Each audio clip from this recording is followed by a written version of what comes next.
ಕಳೆದ ಶನಿವಾರ ಇಡೀ ದಿನ ಹಾಸನ ಪೊಲೀಸರಿಗೆ ಒಂದೇ ಒಂದು ಟೆನ್ಷನ್ ಕಾಡಿತ್ತು. ಹಿಂದೆಂದೂ ನೋಡದ ವಿಶೇಷ ನಾಪತ್ತೆ ಪ್ರಕರಣವೊಂದನ್ನು ಪತ್ತೆ ಮಾಡೋಕೆ ಪೊಲೀಸರು ಅಖಾಡಕ್ಕಿಳಿದಿದ್ರು. ಫೆಬ್ರವರಿ 12ರಂದು ತುಮಕೂರು ಜಿಲ್ಲೆಯ ಕುಣಿಗಲ್ ತಾಲೂಕಿನ ಎಲಿಯೂರು ಗ್ರಾಮದಿಂದ ಚಿಕ್ಕಮಗಳೂರಿಗೆ ಪ್ರಿಯಾಂಕಾ ಅನ್ನೋ ಇವಳು ಮದುವೆಗೆ ಅಂತ ಹೋಗಿದ್ಲು. ಹೀಗೆ ಮದುವೆಗೆ ಹೋದವಳು ಇದ್ದಕ್ಕಿದ್ದಂತೆ ನಾಪತ್ತೆಯಾಗಿದ್ಲು.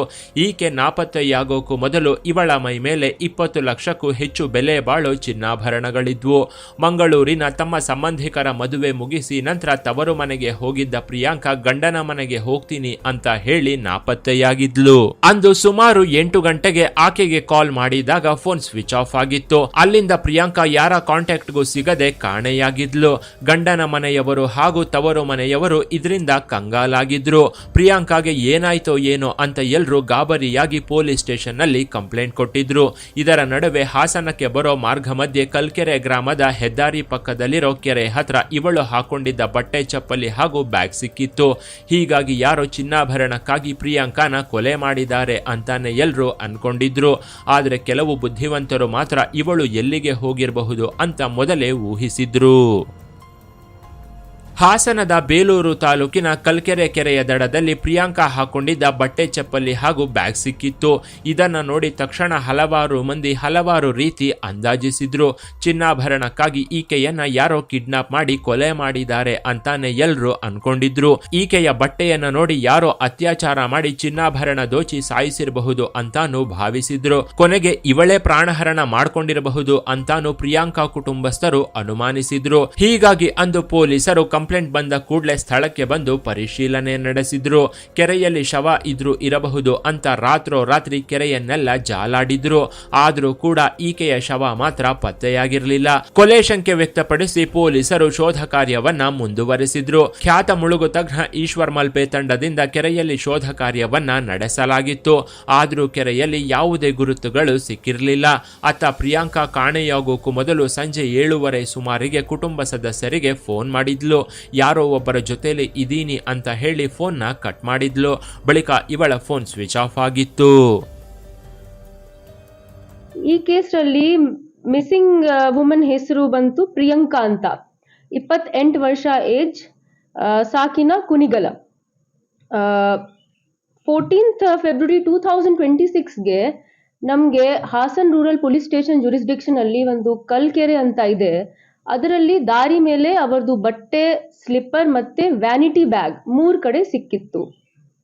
ಅದಾದ ನಂತರ ನಾವು ತನಿಖಾ ಸ್ಟಾರ್ಟ್ ಮಾಡಿದ್ದೀವಿ. ಕಾಲ್ ಡೀಟೇಲ್ಸ್ ನೋಡುವಾಗ ಅವರು 7:59 PM ಅವರ ತಾಯಿ ಜೊತೆ ಮಾತಾಡಿದ್ದಾರೆ 13th ಫೆಬ್ರವರಿ 2026 ರಂದು. ಅದಾದ ನಂತರ 8:07 PM ಅವರು ಅವರ ಚಿಕ್ಕಮ್ಮ ಜೊತೆ ಮಾತಾಡಿದ್ದಾರೆ. ಸೇಮ್ 12th ಫೆಬ್ರವರಿ 2026 ರಂದು. ಮುಂಚೆ ಅವರು ತಾಯಿ ಜೊತೆ ಮಾತಾಡಿದ್ದಾರೆ 7:59 PM. ಆಮೇಲೆ 8:07 PM ಅವರು ಅವರ ಚಿಕ್ಕಮ್ಮ ಜೊತೆ ಮಾತಾಡಿದ್ದಾರೆ. ಅದಾದ ನಂತರ 8:12 PM ಫೋನ್ ಸ್ವಿಚ್ ಆಫ್ ಆಗಿತ್ತು. 12th ಫೆಬ್ರವರಿಗೆ 13th February FIR register ಆಗಿದೆ. ಪೊಲೀಸರಿಗೆ ಪ್ರಿಯಾಂಕಾ ಸತ್ತಿಲ್ಲ ಅನ್ನೋ ಅನುಮಾನ ಬರೋಕೆ ಶುರುವಾಗ್ತಿದ್ದಂತೆ ಇವಳ ಕಾಲ್ ರೆಕಾರ್ಡ್ ನ ಚೆಕ್ ಮಾಡಿದ್ರು. ಆಗ್ಲೇ ಈ ಪ್ರಿಯಾಂಕಾ ಪಲ್ಲಂಗದಾಟ ಬಯಲಾಗಿತ್ತು. ಯಾಕಂದ್ರೆ ಪ್ರಿಯಾಂಕಾ ಕೆರೆಯಲ್ಲಿ ಬಿದ್ದು ಸತ್ತಿರ್ಲಿಲ್ಲ. ಯಾರು ಇವಳನ್ನ ಅತ್ಯಾಚಾರ ಮಾಡಿ ಕೊಲೆ ಮಾಡಿರ್ಲಿಲ್ಲ.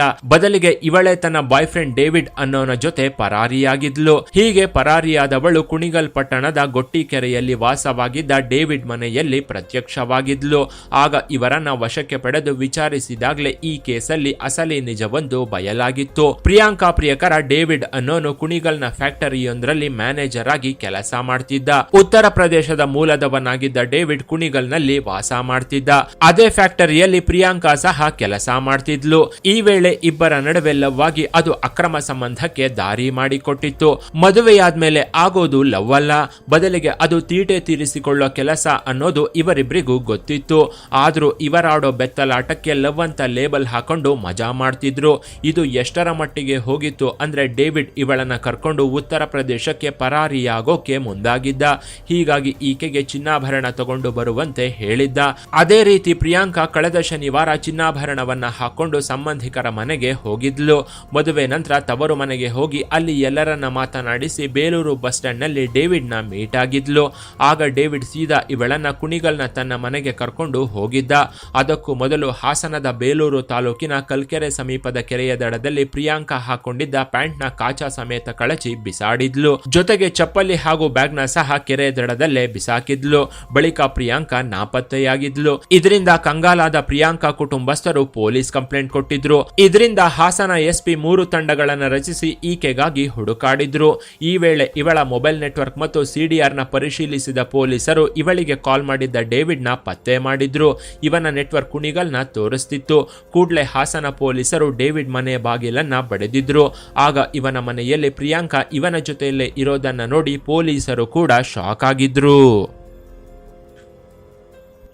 ಈ ಎಲ್ಲ ಡೀಟೇಲ್ಸ್ ತಗೊಂಡು ನಾವು ತನಿಖಾ ಸ್ಟಾರ್ಟ್ ಮಾಡಿದ್ದೀವಿ. ಸ್ಪೆಷಲ್ ಟೀಮ್ಸ್ ಫಾರ್ಮ್ ಮಾಡಿದ್ದೀವಿ. ನಮ್ಮ 2 ಜನ ಅಡಿಷನಲ್ ಎಸ್ಪಿಸ್ ಮತ್ತೆ DSP ಹಾಸನ್ ಅಧೀನ ನಾವು ಒಂದು ಸ್ಪೆಷಲ್ ಟೀಮ್ ಫಾರ್ಮೇಶನ್ ಮಾಡಿದ್ದೀವಿ.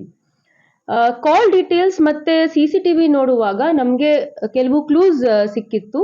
ಆ ಕ್ಲೂಸ್ ಮೇಲೆ ವರ್ಕೌಟ್ ಮಾಡಿಕೊಂಡು ನಾವು ಕುಣಿಗಲ್ಗೆ ಒಂದು ಟೀಮ್ ಕಳಿಸಿದ್ದೀವಿ. ಅಲ್ಲಿ ನಮಗೆ ಅವರು ಸಿಕ್ಕಿದ್ದಾರೆ, ಅವರು ಸುರಕ್ಷಿತಿದ್ದಾರೆ, ಬದುಕಿದ್ದಾರೆ. ಅವರಿಗೆ ರಿಕವರ್ ಮಾಡಿಕೊಂಡು ನಾವು ಇಲ್ಲಿ ವಾಪಸ್ ಬಂದಿದ್ದೀವಿ. ಈಗ ಎನ್ಕ್ವೈರಿ ನಡೀತಾ ಇದೆ. ಪ್ರೈಮರಿ ಮಾಹಿತಿ ಪ್ರಕಾರ ಗಂಡನ ಜೊತೆಗೆ ಇರಕ್ಕೆ ಅವರಿಗೆ ಇಷ್ಟ ಇರಲಿಲ್ಲ. ಬೇರೆಯವರ ಜೊತೆಗೆ ಸಂಸಾರ ಮಾಡಲಿಕ್ಕೆ ಅವರದು ಪ್ರೈಮರಿ ಮಾಹಿತಿ ಪ್ರಕಾರ ಪ್ಲಾನ್ ಇತ್ತು. ಅದಕ್ಕೆ ಈ ತರ ಅವರು ಮಾಡಿದ್ದಾರೆ. ಒಂದು ಕಡೆ ಪೊಲೀಸರು ಅಹೋರಾತ್ರಿ ಕೆರೆಯಲ್ಲಿ ಇವಳ ಶವಕ್ಕಾಗಿ ಹುಡುಕಾಡ್ತಿದ್ರೆ, ಇತ್ತ ಪ್ರಿಯಾಂಕಾ ಪ್ರಿಯಕರನ ಜೊತೆ ಪಲ್ಲಂಗವೇರಿ ಶವಾಸನದಲ್ಲಿ ಸುಖ ಅನುಭವಿಸ್ತಿದ್ಲು. ಕೆರೆ ದಡದಲ್ಲಿ ಕಾಚಾ ತೆಗೆದು ಎಸೆದವಳು ಪ್ರಿಯಕರನ ರೂಮಲ್ಲಿ ಕಾಲು ಅಗಲಿಸಿ ಕಾಮಕೇಳಿಯಲ್ಲಿ ಮುಳುಗಿ ತೇಲ್ತಿದ್ಲು. 29 ವರ್ಷದ ಪ್ರಿಯಾಂಕಾ ಮೈಯಲ್ಲಿ ಅಳಿದುಳಿದ ಸಾರವನ್ನ ಡೇವಿಡ್ ಹೀರುವ ಭರದಲ್ಲಿದ್ದ. ಆದ್ರೆ ಅಷ್ಟ್ರಲ್ಲಿ ಪೊಲೀಸರು ಇವರನ್ನ ಲಾಕ್ ಮಾಡಿದ್ರು. ನೋಡೋಕೆ ತೆಳ್ಳಗೆ ಬೆಳ್ಳಗಿದ್ದ ಪ್ರಿಯಾಂಕಾಗೆ ಗಂಡನಂದ್ರೆ ಇಷ್ಟವಿರ್ಲಿಲ್ವಂತೆ. ಇವಳಿಗೆ ಮಗ ಕೂಡ ಬೇಕಾಗಿರ್ಲಿಲ್ವಂತೆ. ಇದರಿಂದ ಪ್ರಿಯಕರನ ಜೊತೆ ಪರಾರಿಯಾಗೋಕೆ ಪ್ರಿಯಾಂಕಾ ಪ್ಲಾನ್ ಮಾಡಿದ್ಲು. ಸುಮಾರು 20 ಲಕ್ಷ ಮೌಲ್ಯದ ಚಿನ್ನಾಭರಣಗಳನ್ನ ತಗೊಂಡು ಗಂಡನಿಗೆ ಜೂಟ್ ಹೇಳಿ ಪ್ರಿಯಕರನ ತೋಳ್ತೆಕೆಯಲ್ಲಿ ಪ್ರಿಯಾಂಕಾ ತೇಲಿಬಿಟ್ಟಿದ್ಲು. ಅತ್ತ ಕೆರೆಯಲ್ಲಿ ಪೊಲೀಸರು ಇವಳಿಗಾಗಿ ಹುಡುಕಾಡ್ತಿದ್ರೆ, ಇವಳು ಮಾತ್ರ ಪ್ರಿಯಕರನ ರೂಮಲ್ಲಿ ಪಲ್ಲಂಗವೇರಿ ಇವನ ತೊಡೆಗಳ ಮಧ್ಯೆ ತೊಳಲಾಡ್ತಿದ್ಲು. ಇನ್ನು ಪ್ರಿಯಾಂಕಾ ಪೊಲೀಸರ ಕೈಗೆ ಸಿಕ್ಕಿಬಿದ್ಮೇಲೆ ನನಗೆ ಗಂಡ ಬೇಡ, ಮಿಂಡನೆ ಬೇಕು ಅಂತ ಪಟ್ಟು ಹಿಡಿದಿದ್ಲು.